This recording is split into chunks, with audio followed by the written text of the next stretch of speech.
The narrative of this offense and the defense just continues each and every week. I have not seen anything like it myself in the history of college football, but here we are talking Iowa football with each one of you every week here at the Voice of College Football. And please join us each and every Tuesday. Make this an appointment. Bring some folks with you again next week. Corey Brad is here, of course, to make it all work from the Hawkeye of the Storm. Corey, how you doing? Doing good. This has been an active day on the Twitter sphere, and I assume we were going to talk about it. But, you know, Mark, sometimes you and I have both been accused, especially me, because I'm, of course, the instigator in all this. I've been accused of being way too negative. And, you know, we talked during the offseason, Mark, from back in December to now. January now, if you want to count, I guess, the lead up to the bowl game. We were very critical throughout the offseason with the lack of moves that on the coaching staff that presumably would make this offense better, lack of activity in the transfer portal, lack of a plan at quarterback. And I did. You know, there were moments during this show and during my show, Mark, where I kind of got tired of saying the same things over and over again. But now I've kind of reflected back, and I wish this wasn't the case, but we were right. And I know that's not the first time we've said that this season, but now we're 7 games into the year, Mark, and our worst fears, I know you're not an Iowa fan, but our worst fears as people who are talking about Iowa was that this would be the case. Iowa's offense would be really bad again. We never thought it could be worse, but it is. But I look back and I'm less hard on the both of us and less hard on others who have been outspoken about this subject, because I feel the same way I felt 10 months ago. And I wish I didn't. Now, I do want to move the needle here because we're talking about being negative. Let's be positive here for the first segment of this show, if we can. I really want to talk because we discuss the offense each week. We understand how bad it is. Can we talk about the defense for a second, Mark?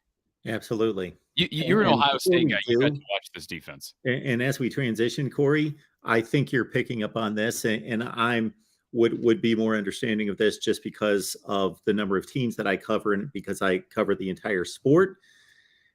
This narrative about the Iowa offense has become such a overriding narrative of this team that people that don't even talk Iowa football are understanding of it now.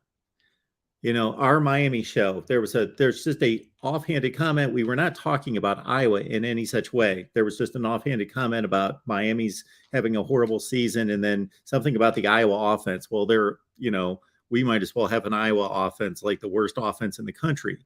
Steve Dace, we recorded our Michigan podcast, which is all Michigan. And if it's about the Big Ten, it's directly related to Michigan. But he just came out of nowhere and said, Mark, what do you make of this Iowa situation? He said, you're right. And it's unfortunate. It's unfair to everybody, all the players, the coaches, the special teams people on, coaching and player wise on this team. I was, you know this, how this goes, because deep down, I know you are an Ohio State fan, but you get it. When you watch a football game, there are times where you kind of forget to you look at the stat sheet after the game and it pops off at you and you're like, wow, I did not realize this or this. And that's exactly how I reacted during the postgame show on Saturday. I didn't even get a chance to look at the official postgame or official box score before going live. And as we're live, I'm looking at this and I say to myself, holy cow. I mean, Iowa held this Ohio State offense to 66 yards rushing, 350 yards total, and they gave up 54 freaking points. Now, 2 reactions to that, Mark. A, it shows how efficient the Ohio State offense is because they made the most, for the most part, minus the field goals that were forced by Iowa's defense. C.J. Stroud made some incredible throws, and his receivers converted on a number of these. I was really impressed by Julian Fleming. Never had seen him in a real live football game until Saturday. Just hadn't watched much Buckeye football. I was, of course, impressed with Marvin Harrison Jr., was disappointed we didn't get to see more of Jackson Smith and Jigba, and that was the fear I had if I'm a Buckeye fan heading into the game. Why are we even playing the kid right now, risking further injury? So that's a discussion for another day. But my point is Iowa's defense continuously got put in miserable positions. And Mark, you follow me on Twitter. I rarely post pictures of myself, but I had no other tweet. There was no other way I could tweet. I couldn't. There was no words. I posted just a selfie, if you will, a picture of myself with my jaw down after that first play from scrimmage. I just was in complete shock. I don't know how. I don't know why these things surprise me anymore. But I'm sitting there, and the first play from scrimmage, Mark, what was your reaction from the first play from scrimmage when Spencer rolls left and just throws it right to an Ohio State defender? I checked out your preview prediction video. Now, I didn't check it out from start to finish. Not that it wasn't excellent, but that's not how I usually consume content. But our score predictions were only off by 1 point. I had already produced mine. Neither one of us knew what we were predicting. You went 30-9. I went 31-10. I think we both had a similar approach to the way this thing was going to go. And it pretty much went that way. It just got out of hand because of what is typically a deplorable Iowa offense, but doesn't give the ball away, at least punts it, started giving the ball away. And so, Tory Taylor doesn't normally have a bonehead decision like he did that was basically the equivalent of a 7th turnover. Yeah. So yeah, you're absolutely right. The turnovers, there's absolutely no way you can win a football game against Ohio State ever by turning the ball over 6 times. But especially when you're, the worst offense in the country already, really minus, like you just brought up, kind of minus the turnover category, which Iowa turnover margin wise is pretty good. Now that also speaks to the defense, but yeah, I was just in shock after that first play. And it just got worse. Gavin Williams fumbles, LaShawn Williams fumbles. Petrus throws another pick. They bring in Padilla. By the way, at a terrible time, unfair to him. They bring him in. Now, it was I mean, to make this clear, it was the right move in the moment. They had to make a change, right? But we've said that before, and they haven't. So they made the right move at the moment, but it's on them for not doing it sooner. Giving him snaps when they were up 27-0 on Nevada. Shame on the coaching staff for not doing that. Shame on them. So they should have done that. And you look at the second half for Padilla. He fumbles the snap on the first play from scrimmage. Which, by the way, there have been issues between Petrus and Logan Jones at center throughout the year as well. So that's not an issue exclusive to Alex Padilla. But I had some people, and I appreciate everybody that listens to the show, but I did have to kind of defend Alex after the game because some people came on the show and said, well, he had no pressure on him. You're down 16. You got nothing to lose. Mark, like 10 days prior to that game, Brian Ferentz went out there and completely, in my book, degraded Alex Padilla with his choice of language, whether it was intentional or not. Didn't give his quarterback any vote of confidence. He hasn't been given a vote of confidence throughout the season because he hasn't even been given a chance despite the abysmal play at quarterback for the last 6 games. So to sit here and act like he was playing with house money in the second half just because they were behind. He's at Ohio State. Very well could be desperate to prove his worth because nobody seems to believe in him but the fans that don't get to watch him in practice. I think he was playing with a ton of pressure. So I don't blame him. Unfortunately, they lost the fumble. That was unfortunate. I wish he could have just covered it up and hopefully gotten that out of his system. And then the interception was what it was. It was unfortunate. Great hands by the Ohio State defender, thrown a little bit in front of Sam Laporta. Now, it was not as egregious. I hate to, compare interceptions, but it was not nearly as egregious as the 2 Spencer Petrus interceptions.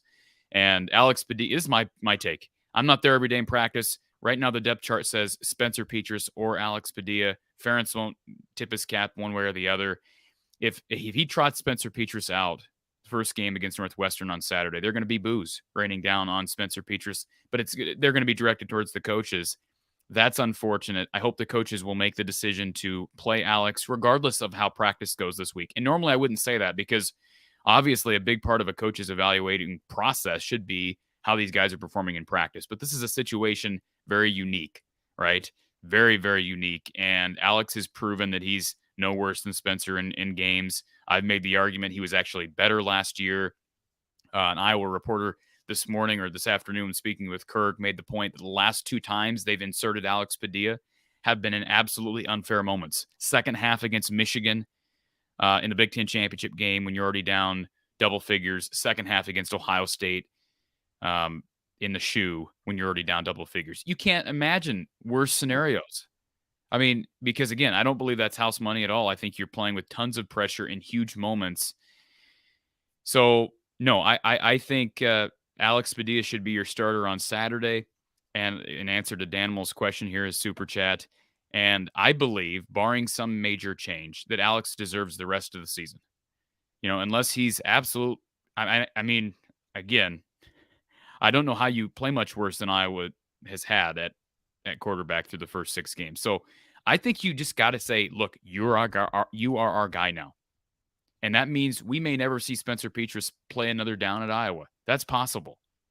And very sad. If that happens, the career of Spencer Petras is unfortunate. Hopefully it makes him a better person in the long run because it's not all his fault. Most of it's not his fault. Hopefully it'll make him a better person. I think he's going to be a great businessman, etc.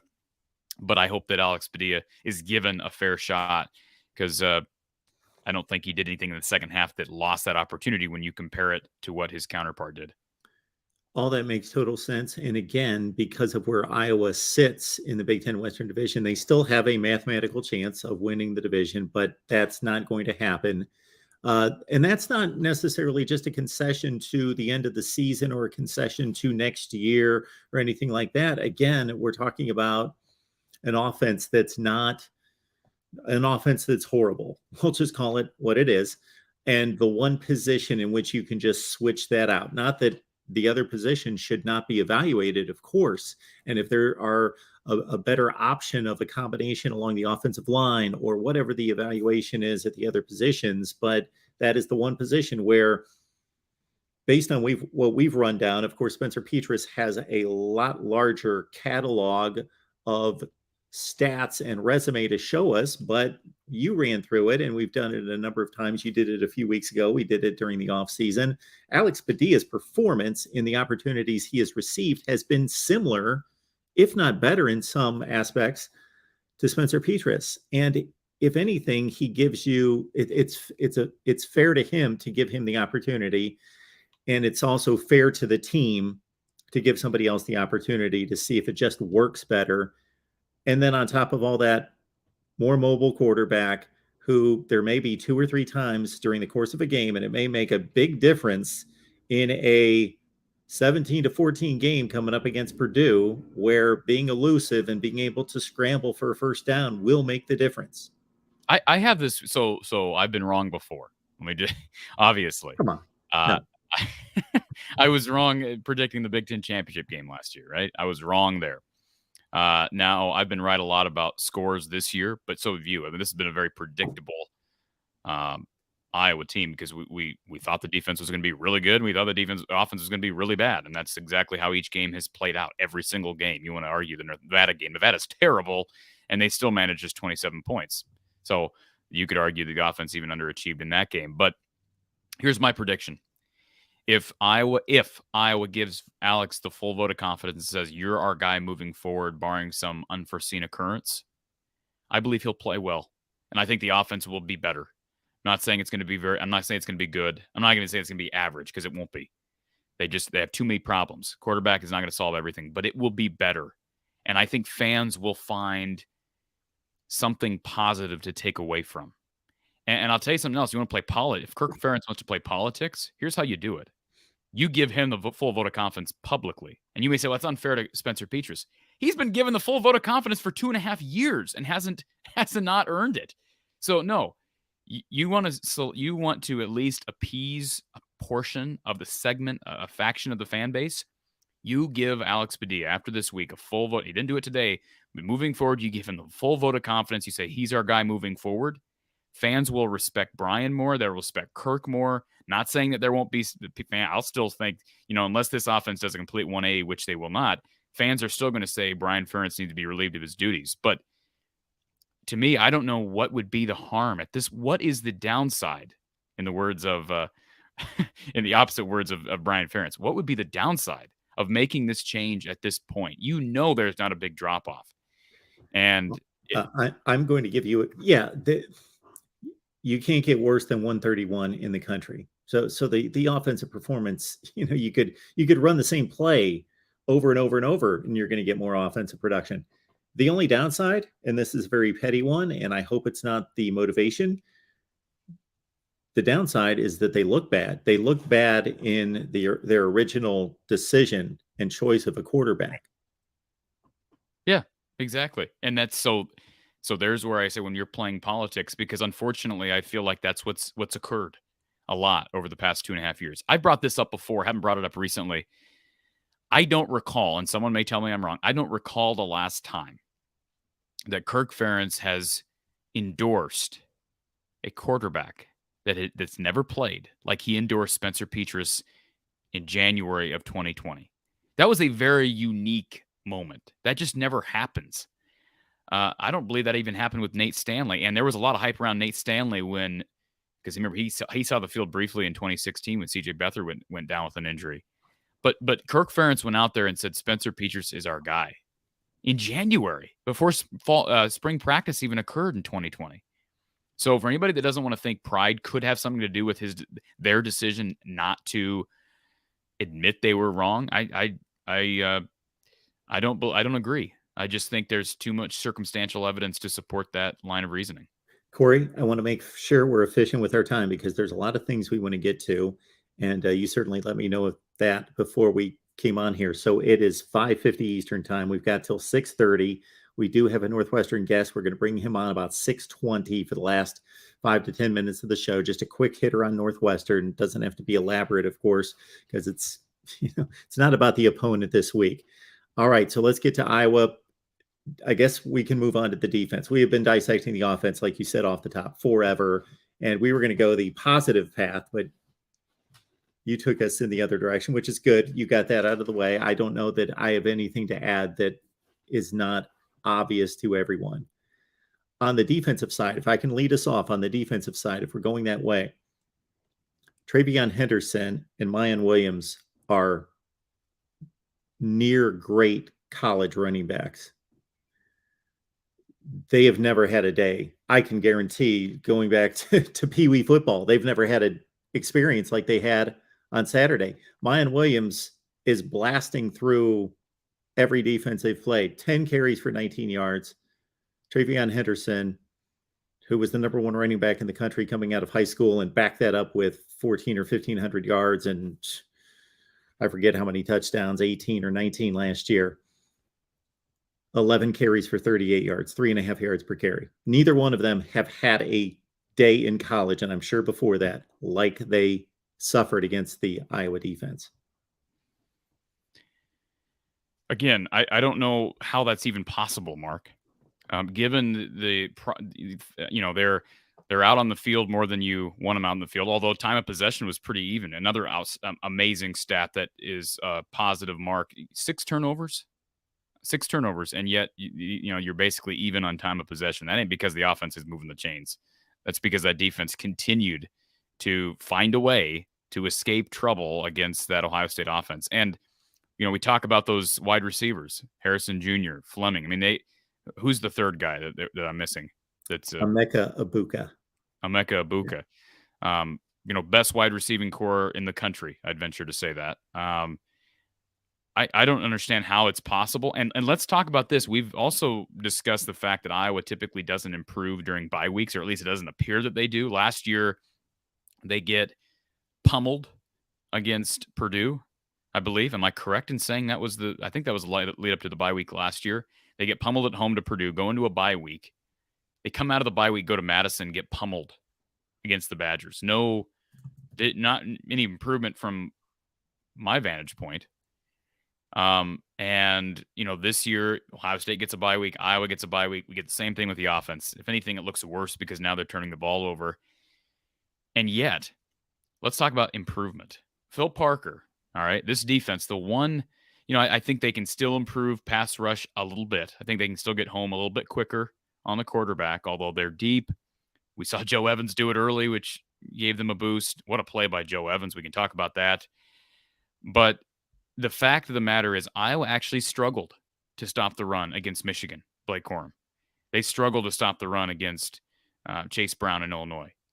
And what appears to the eyes is that they used this bye week, the defense did, Phil Parker did, to improve their rush defense. And boy, did they improve the rush defense to go against, again, maybe I think decidedly one of the best rush offenses in the country.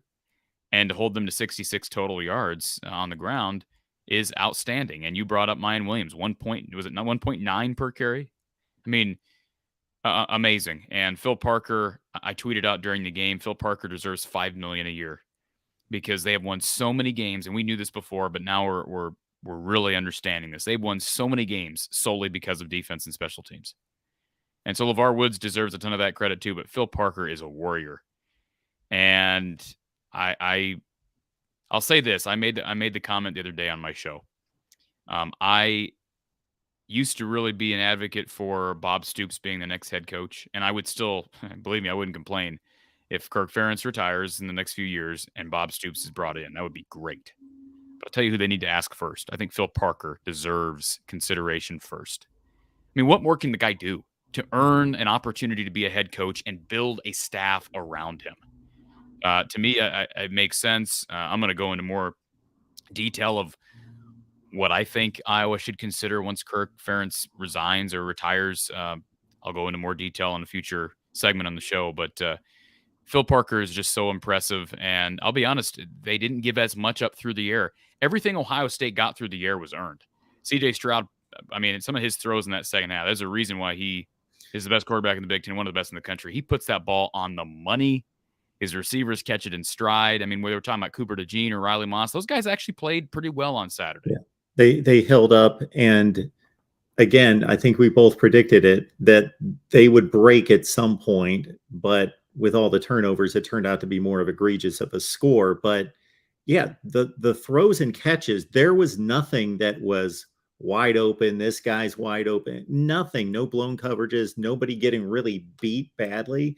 Those were like NFL throws and catches in tight windows over the top to Fleming, which I know Ohio State fans are just happy to see that because, truth be known, he's been buried like 5 deep on the depth chart until they've had some injuries and at the NFL draft. And he was the number 1 receiver coming out of high school. And so been waiting for him to explode. He's been nicked up. But, you know, some of the throw when they had a 4th and 1 at like the 2-yard line, or it might have been a 4th and goal, and C.J. Stroud's like sprinting to his left, and he throws it to the pylon, and it's just beautiful throw, beautiful catch. I mean, the perfect spot. If that ball's not put on the money, it's probably not corralled inbounds with the receiver's feet in. I think it was Harrison, right?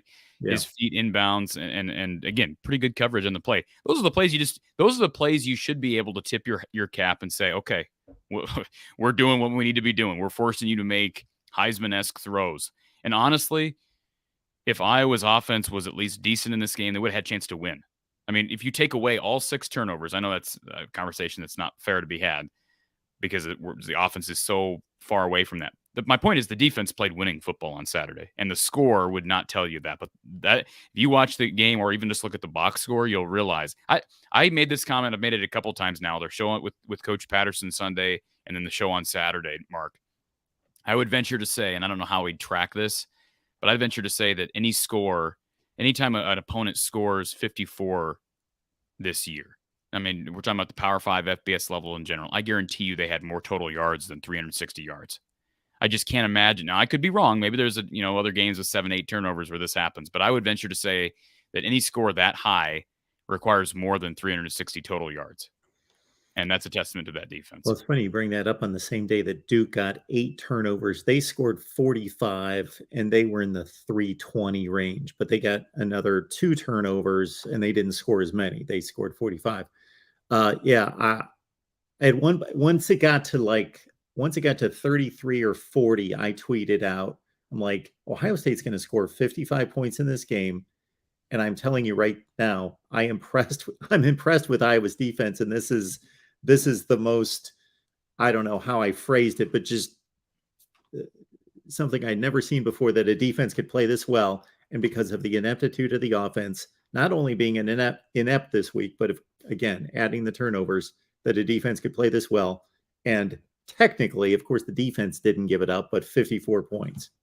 Oh, what a stupid tweet from Fox Sports. They usually do a pretty good job with tweets. What a stupid tweet. I'm going to try to find that. And what made me upset about it is the tweet in and of itself was fine. To bring up the fact that it was the highest number scored against Kirk Ferentz since he's been here, that's fine. I don't think Fox is the one that initially discovered that. I think Mike Halas of the Gazette did. But then in all bold letters, Iowa defense points allowed this season. What a garbage tweet. Garbage. I mean, they broadcast the game too. Not that that should matter, but it's just, that is irresponsible. It absolutely is. If you just want to lay the facts out there, the Ohio State team scored 54 points against the Iowa team. And then we all know that the context of that is all over the place. But at least that's factual if you just want to state that. But this, yes, Ohio State's offense scored against the Iowa defense. Right. No, that's not accurate. You know, if they had put Iowa's scoring defense, that would have been accurate, because scoring defense encompasses, unfortunately, more than your defensive unit. But to just say Iowa defense points allowed this season, 54 versus Ohio State, 59 for the first 6 games. They haven't allowed 59 for the first 6 games, Mark. Guess what? Yeah. The Iowa, as you and I both know, the Iowa defense outscored its offense against South Dakota State. They outscored its offense against Illinois. Or I shouldn't say that. They didn't outscore them. I'm trying to think. They didn't score a touchdown against Illinois. Didn't score a touchdown against South Dakota State. They scored 1 touchdown against Rutgers. Yes, here's the tweet. Stupid.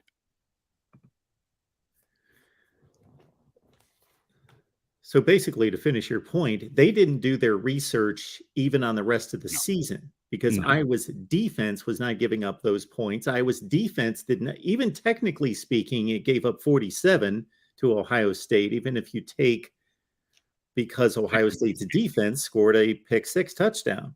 Technically speaking, and again, we said in the first half, Iowa gave up 7. That's what they get. That's what the Iowa defense gave up in the first half. 7. All right. Because was it 16-7 at halftime? Was that the score? I think it was 16-10. No, they had more than 16. They had 23. Wasn't it 23? 10? Well, it went 16-10, then it went 19, then it went 26-10 on the pick 6. Okay, so at halftime it was 26-10, correct? Okay. So they gave up 1 touchdown drive and 4 field goals, correct? I don't. I guess I could pull that pick up. But 6. Yeah. There was a 75-yard touchdown drive, and then the rest were all the short field goals that were literally field goals were not drives. I believe Ohio State was in field goal range for every one of those field goal. They started in field goal range. Were they not? Or maybe 3 of the 4. I mean, it was something ridiculous like that. And I'm just thinking, it's a shame that the defense is going to be credited with allowing 3 points on this drive and then 3 points on this drive, because what more can you do but turn Ohio State over? I mean, you literally force what I consider to be a 3-and-out. I don't think technically it's called a 3-and-out because you're kicking a field goal and scoring points off it. But and again, part of that was Tory Taylor's decision. That was not a good decision, but it's the Spencer Petras pick at the beginning. I'm trying to think. They had a strip sack that was one of them. Ohio State's first half field goal drives. 4 plays, 1 yard. 4 plays, 4 yards. 5 plays, 17 yards. 5 plays, no, that's a punt. 8 plays, 24 yards. 3 yards a play. Those are all the. So two of them, Iowa didn't even allow a first down, and then I'm assuming the other, maybe one of them, they allowed a couple first downs, and the other one they maybe allowed 1.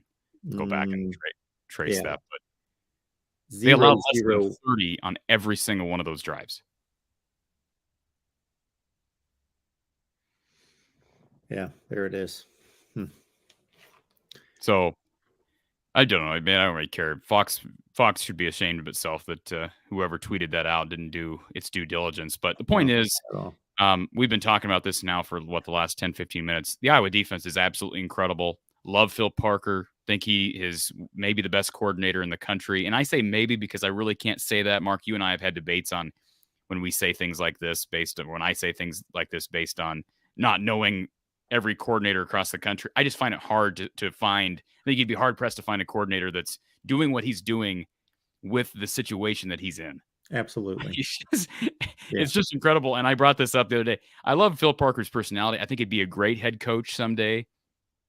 Whether or not he wants to be a head coach, he's never. I've had people say, well, he said he doesn't want to do that. He's never said that. Matter of fact, he's never said that. He was asked about it at Media Day. I was at Media Day. He did not say that he was not interested in being a head coach. Okay, that possibility is still out there.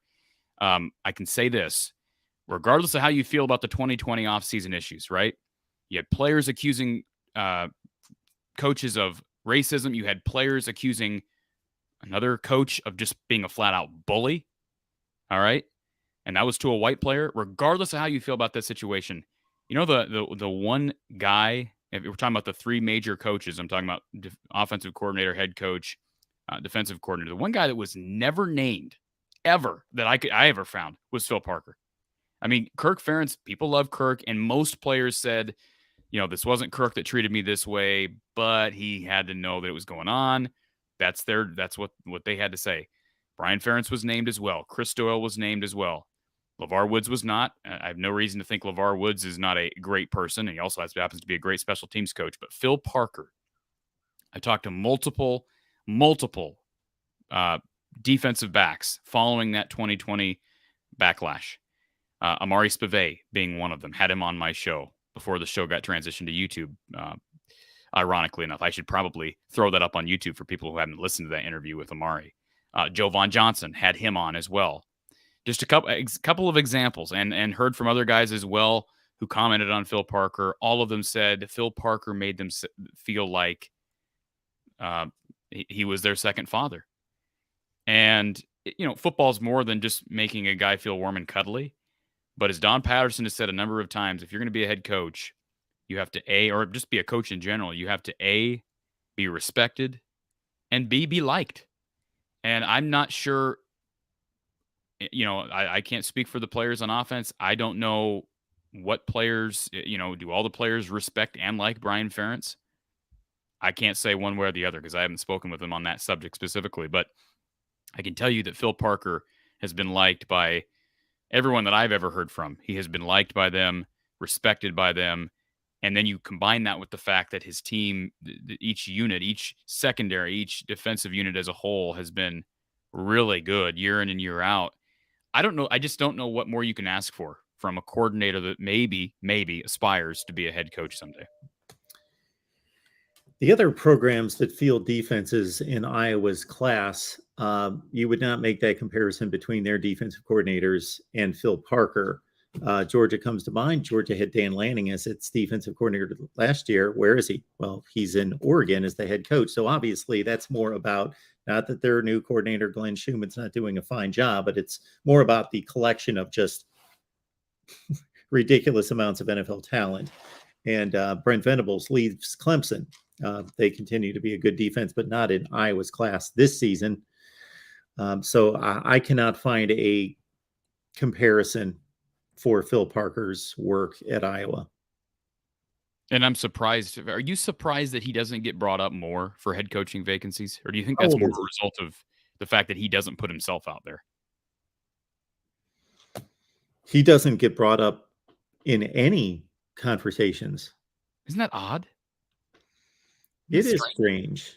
I never considered it because I kind of run through the same names everybody else does. I don't consider myself some kind of savant when it comes to predicting head coaching hires, but he's not brought up.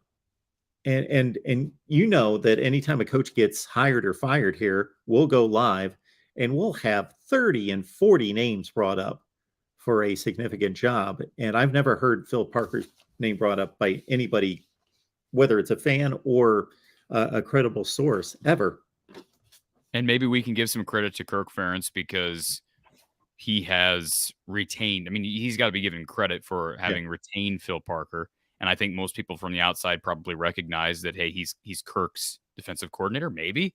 I don't know. I mean, I just don't even hear fans talking about it. I do think there is something to be said for when coaches continue to be brought up for these vacancies, Mark. Like, perfect example. You know who I'm thinking of right now, that whose name gets brought up for other jobs almost every year? On the Iowa staff? No, but just in general. Big Ten guy, Big Ten head coach. Gets brought up all the time. PJ Fleck. Well, Fleck is one. Another guy is James Franklin. Yeah. I don't think it's a coincidence. I know you like PJ Fleck. I'm not anti PJ Fleck, but let's examine both those guys' personalities. Do you think it's a coincidence that those guys are always brought up for these vacancies, or do you think maybe, they're putting themselves out there to be brought up? I think there's some substance to that, and I think Phil Parker is the exact opposite of a guy like James Franklin. He's the exact opposite. So there's a reason why he's not being brought up. And I think that comes down to who he is as a head coach, or as a defensive coordinator, yet another reason why he appeals to me. If he ever is interested, appeals to me as the next head coach at Iowa if he wants it. Great stuff to be had there at from the Hawkeye of the Storm. So please, if you're not aware, join Corey there at From the Hawkeye of the Storm. And he posts content all week, post game, and previews, predictions, all of it there. And basketball's coming as well. We had last night posted I know you're a big fan of women's college basketball. Posted enormous. Posted a 4-star recruit that Iowa added to its class. And I'm going to someday convert you to being a women's college basketball fan, Mark. I have nothing against it. The last time I covered a women's college basketball game would have been the year 2000. And since then, I don't know that I've seen a ball go through the bucket of a women's college basketball game. Because you and I did get into it. You and I got into it briefly last March because you were ripping women's college basketball at one point. Yes, you were ripping it. I can listen. I'll go dig up those tweets. Ripping it? I'll tell you this. You made you took a shot about who's watching women's college basketball. Let me tell you something. Sure. Carver was sold out, all right, for its final regular season game. It was sold out for the NCAA tournament. Sold out. We're talking 16,000. So don't tell me there's not many. I give you this. Don't doubt the fact that you used to work in the TV industry and you understand these things. Viewership for women's college basketball obviously is exponentially less than college football, men's college basketball. I get that. But there is quite a following for Iowa women's college basketball. There's not many arenas in the country that sell out games for the women. There just isn't. Oh, believe me, I lived in Connecticut for 20 years, so I know when there's a rabid fan base for college. When I first moved to Connecticut, people would bring up the women's basketball game, and I was like, what? I never... Although I did cover it in the SEC, and the women's game they have really good teams, and it might be the best conference for women's college basketball, but nobody cared. All right. How do we get off on women's college basketball? Oh, we're highlighting what Corey's got involved there, what he's got for you. More football content coming, Mark. I've got a live show, Hawkeye Hangout, every week, Wednesdays at 9 p.m. And then also coming up in the next few days, this is the first time I'll mention this on the air.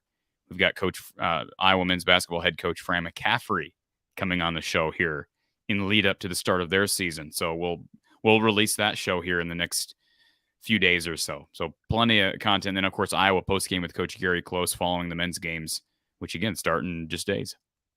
I would love anyone who wants to talk college football tonight to know that I will be on the main channel at 8:30 Eastern time. We will headline with our top 25 that actually makes sense. If you are unaware of what that is, you know what? Join me at 8:30 Eastern time and you will find out. Also, I've been remiss to let you know, everyone, even though the banner's been posted most of the show, the Iowa show here at the Voice of College Football brought to you by Gene Arthur Associates. And there's a ticket giveaway courtesy Gene Arthur Associates. Nebraska, Iowa, final game of the season. It's still a spectacle. It's still the final game, regardless of what the records are at that point. It's a rivalry on Thanksgiving weekend. So 2 tickets to the Nebraska-Iowa game can be had by going to Gene Arthur Associates on Facebook and Instagram. Please like, share, follow. on Instagram and Facebook. I will drop the link in the live chat, Gene Arthur Associates, and you will be automatically entered into a drawing for Iowa-Nebraska tickets. How about that? And let's mention this, Mark, that there's a good, I shouldn't say good chance. There's a chance that that game is between two teams fighting for bowl eligibility. So there very well could be some. I mean, I know the way Kirk Ferentz and Phil Parker, say what you want about Kirk, his guys will be ready. I don't see people checking out in droves. So his guys will be ready. And it was brought up today during Kirk's press conference, in which, by the way, he did not name a starter at quarterback for Sunday. Did say that Terry Roberts is going to be out. Keegan Johnson is still mysteriously out. And Jennings Dunker along that offensive line is out. But he said that, he brought up the point that, hey, you go to a bowl game, you do get some critical time practicing with your guys. And so we're talking about development. Fans that don't want to see Iowa to a bowl game, I understand that because I believe that will maybe assist in igniting change. But getting to a bowl game does help development, should help development. So believe me, if they're 5-6 heading into that last game, what's Nebraska's record right now, Mark? Nebraska they're 2-3 in the conference. They must be 3-4. Same record. Okay, so 3-4. Yeah. So there you go. Both teams conceivably are fighting for a bowl game. And who does Nebraska have left on their schedule besides Iowa? Yeah, 3-4 for Nebraska. They've got Illinois Saturday. Okay. They have yet to play Minnesota.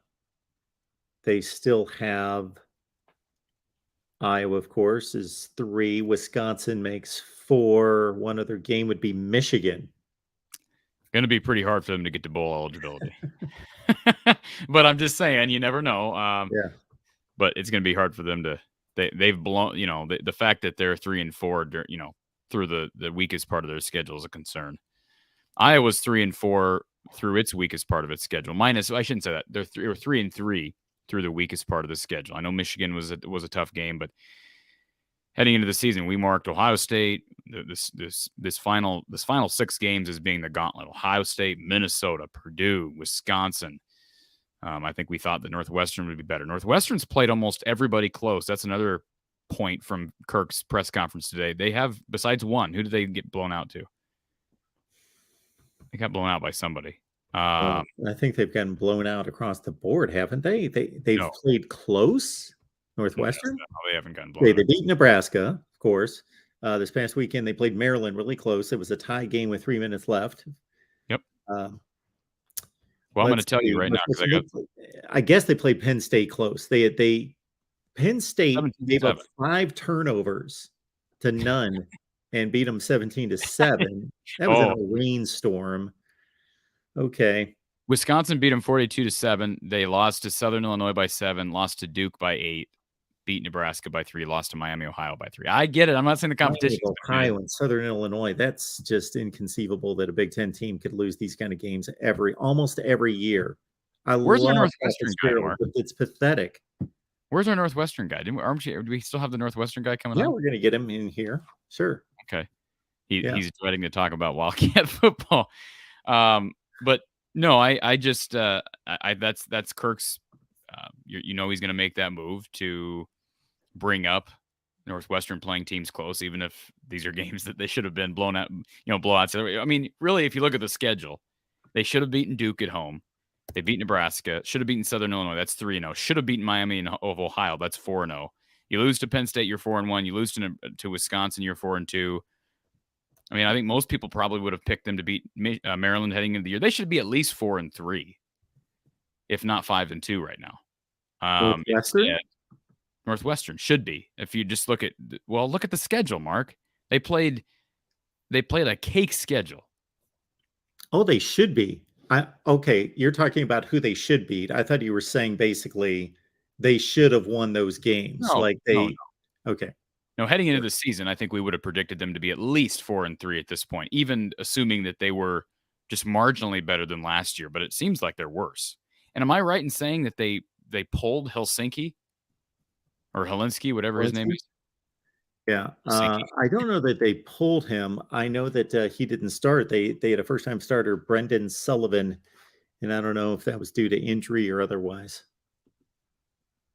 Okay. So, anyways, my point is Iowa struggled with Northwestern, and you never know. Homecoming, and I tell you, Iowa loses this game on Saturday, Mark. Can you imagine? And I'm not smiling because I want that to happen, but can you imagine?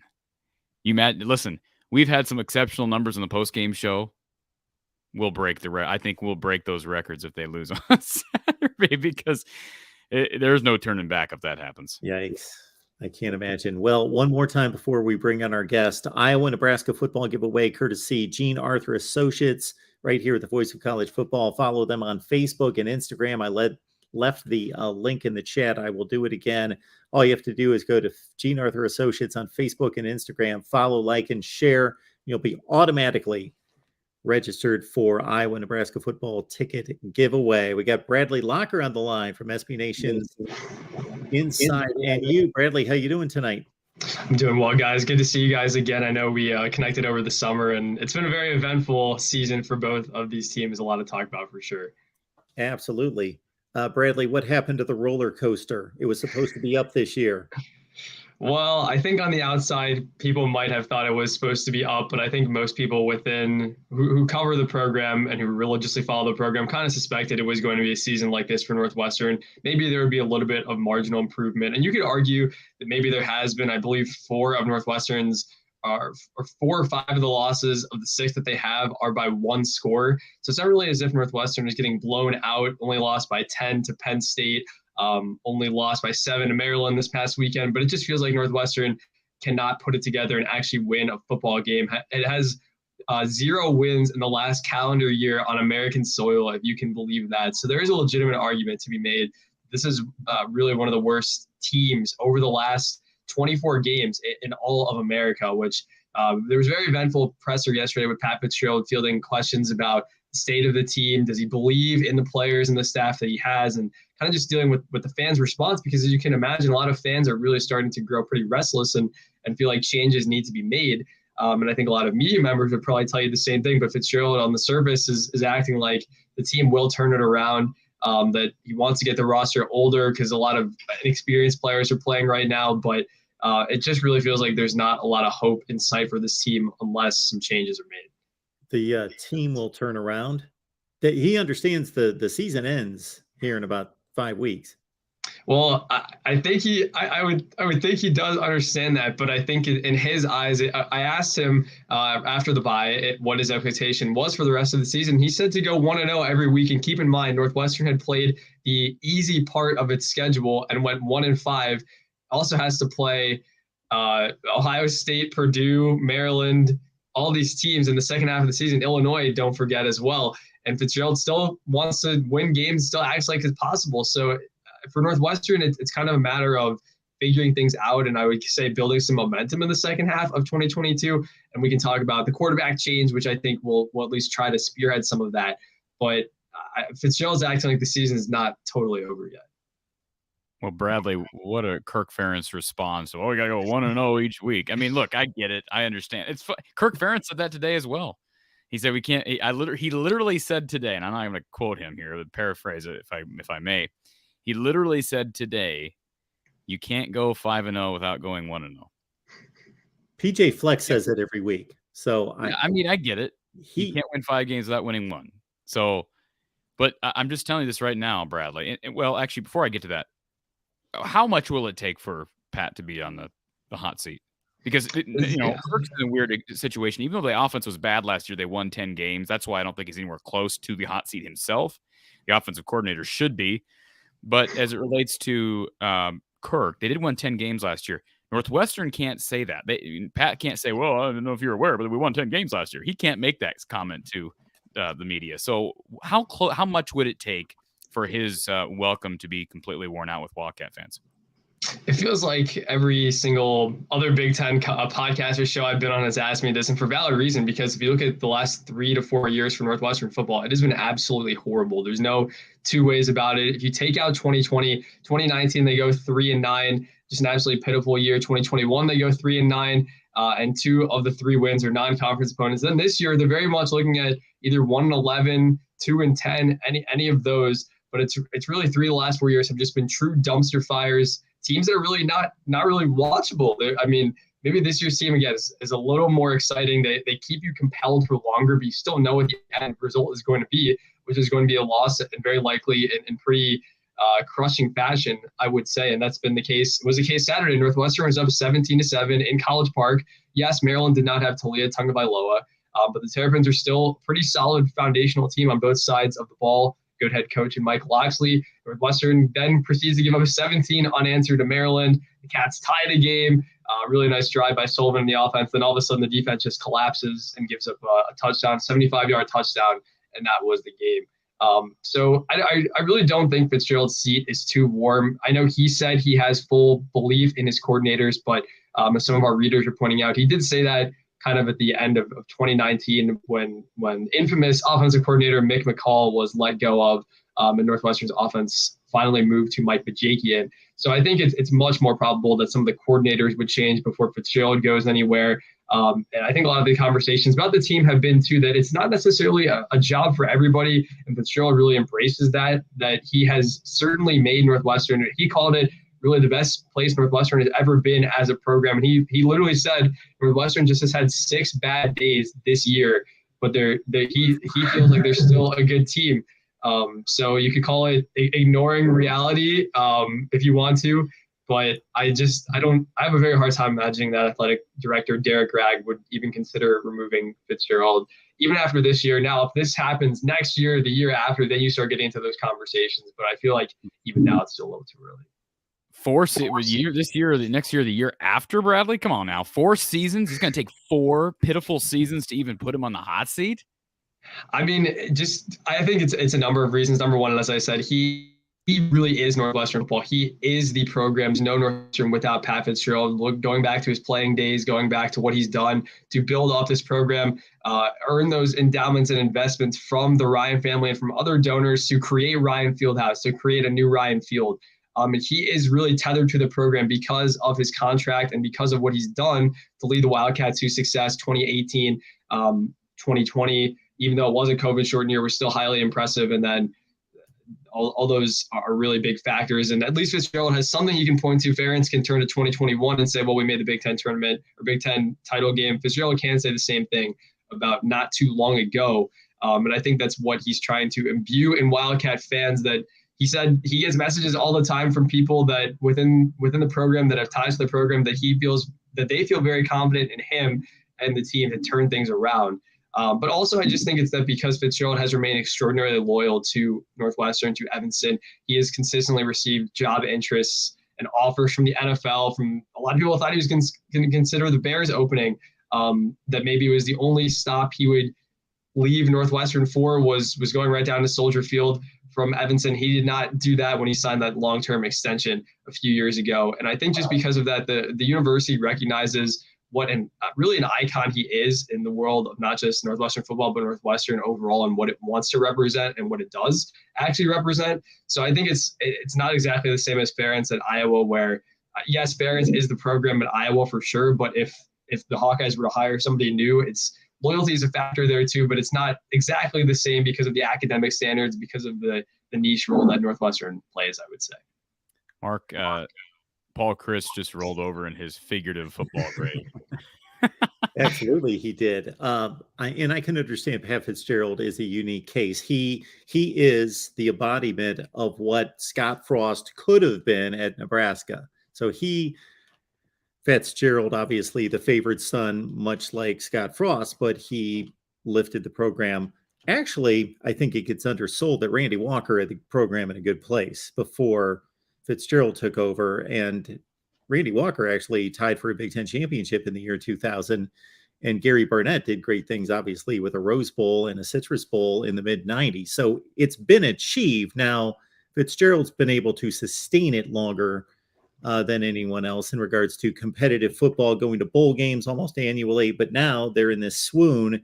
And I watched these Big Ten coaches' news conferences on Monday, and Fitzgerald, I can't question his competitiveness. Shoot, the guy was one of the best linebackers in the country, so I'm not going to question it. But the way he talks about his team and the effort and what they're building, it just seems like he's just completely oblivious to, and I know that he's not, but he very much takes a positive light to the situation, to the point where a couple of weeks ago he was asked by somebody, well, doesn't this bother you, or you don't I'm not seeing the sense of urgency. I don't know how the question was phrased, but he basically said that doesn't do us any good.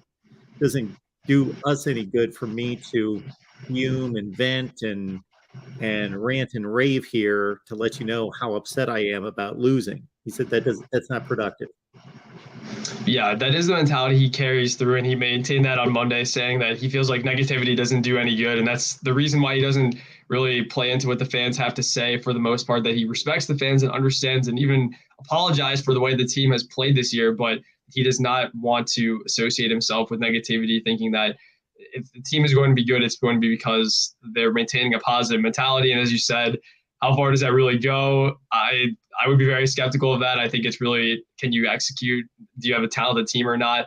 So I do applaud Fitzgerald for at least remaining pretty upbeat with the media and not really lashing out at anybody too much, because it's not an easy position to be in. Anything else, Corey?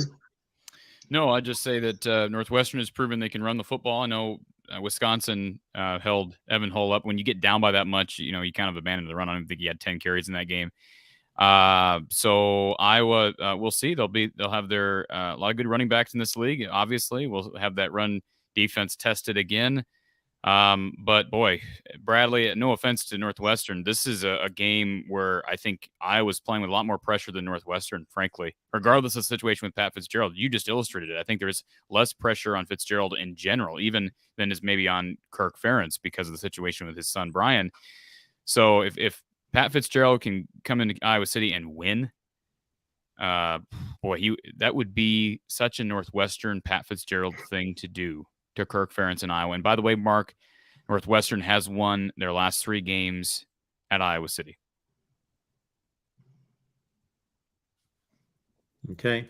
Well, Evan Hull's coming off 119 yards, and as Bradley outlined, Brendan Sullivan going off a first start on the road at College Park against a good Maryland team. That was probably a good experience for him to now even build upon that success that he had 16 out of 24 through the air, a decent game, through 2 picks, but a touchdown pass, and they're in it against Maryland with 3 minutes left.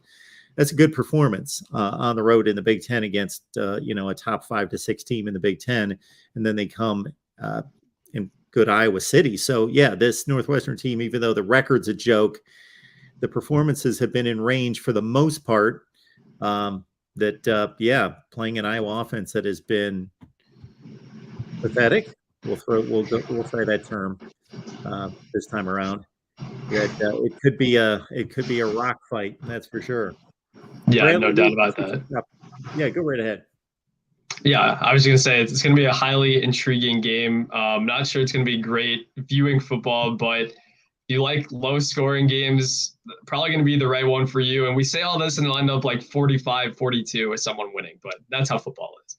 No, I think we're going to have a story there. We're going to have a big scoop if it's 45-42 on this one. I believe I get your point, Bradley. There's a lot of, unexpected in college football, but when it comes to this Iowa offense, I think we've pretty much gotten every week what we expected. Mark, you've heard me say this, but remember the Rutgers line. Have you looked at the line for this? Rutgers and who? No. I mean, we talked about the Iowa Rutgers line being historically low. Have you looked at the line for this game on Saturday? 32. Very close. What is it, Bradley? Well, I haven't checked recently, but when it first came out, I believe it was 31.5. Mark reacts that way every time. Let's see. Iowa favored by 11. And yes. No, hold on a second. What am I looking at here? This is not ESPN uses Pick Center. I don't know what that is. They've got the over under at 37.5. So that's not 37. It even work close. No, I saw the same line you saw. Okay, it's going to be 31. So it's going to be 21-10 is the Vegas selection for the game. Well, I mean, it's not. I know that this is all. These numbers are produced by, people who are producing them for betting purposes. But I mean, look at the Illinois game. Iowa won that game, or Iowa lost that game 9-6. The South Dakota State game was 7-3. So anybody who thinks, wow, that's a low line, based on what? Iowa State Every 10-7. week.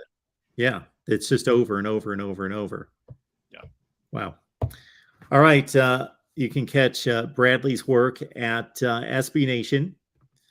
There it is, Inside NU on SB Nation. Get yourself set for Northwestern and Iowa. Bradley, we appreciate you stopping by. Yeah, thanks so much for having me, guys. Always a pleasure to be with you and talk about these two programs, which are still somehow maybe alive in the Big Ten West. We'll see after this weekend, but it's going to be a very, very amusing game, to say the least. Thanks, Bradley. Thanks, guys. All right. There you have it. All right, folks, we appreciate you being here. Another edition of Hawkeyes Live, a 65th version. Please make it on back next Tuesday at 4:30 Central. Bring a friend or two or 50.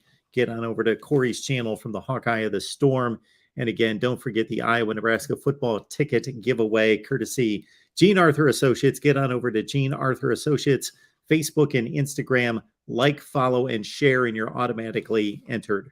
All right, Corey, enjoy your week, and we will talk soon.